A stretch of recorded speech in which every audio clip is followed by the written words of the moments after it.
So if you're actually following the daily lectionary as I work through the letter to the Hebrews, you no doubt spotted a bit of a problem with yesterday's devotional.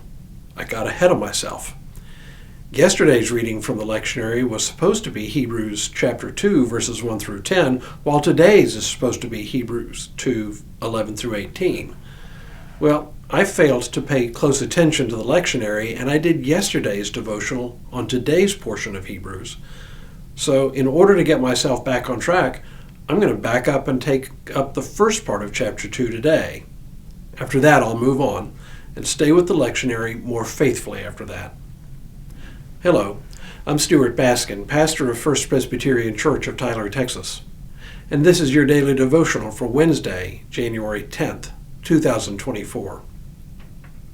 I said a couple of days ago that one of the things the writer of Hebrews does throughout the letter is compare Jesus Christ to different biblical figures.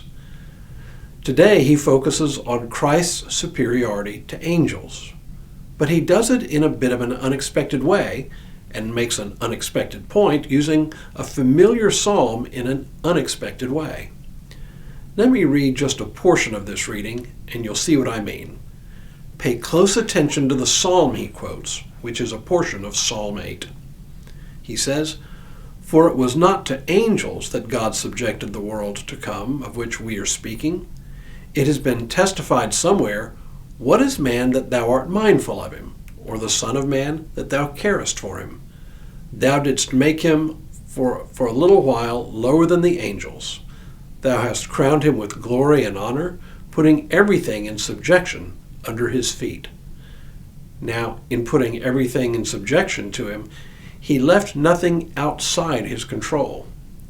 As it is, we do not yet see everything in subjection to him, but we see Jesus, who for a little while was made lower than the angels, crowned with glory and honor because of the suffering of death, so that by the grace of God he might taste death for everyone.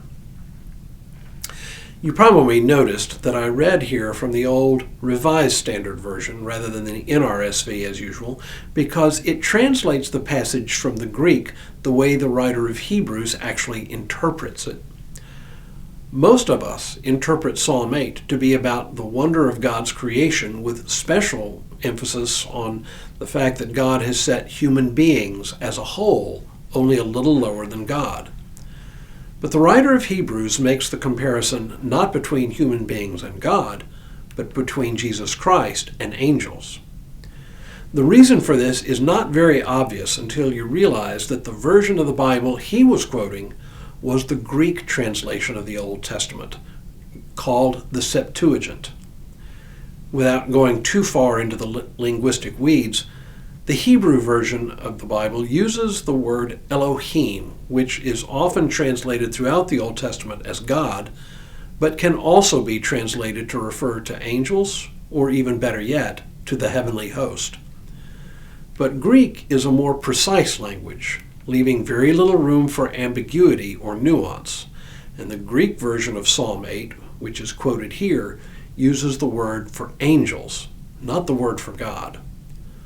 All of which is simply to say, the writer of Hebrews uses this passage to talk about how Jesus Christ, who was present at creation and through whom all things, including angels, came into being, descended into the realm of human life, and in doing so, descended below the angels from above. And why? For what purpose? Well, as we saw yesterday, so that he could suffer on our behalf before returning to the throne of heaven, taking his place once again above all things, including the angels. Why does the writer make such a deal about Jesus' place in comparison to the angels, though? It's pretty simple. It's because angels cannot save us. They do not suffer death, so they cannot die to conquer death on our behalf. This all seems like a fairly convoluted way to say something pretty straightforward, but there is a method to his madness and his wanderings. As we will see in days ahead, it is all a way to build up the faith of his readers, to strengthen them so that they can maintain their faith whenever their faith begins to flag. It's a fair point, even if it takes a little effort to tease it out. Tomorrow, we'll take up the beginning of chapter 3, where he turns his attention to a comparison between Jesus and Moses. But for now, may God continue to bless you and keep you in all that you do this day and in all the days ahead.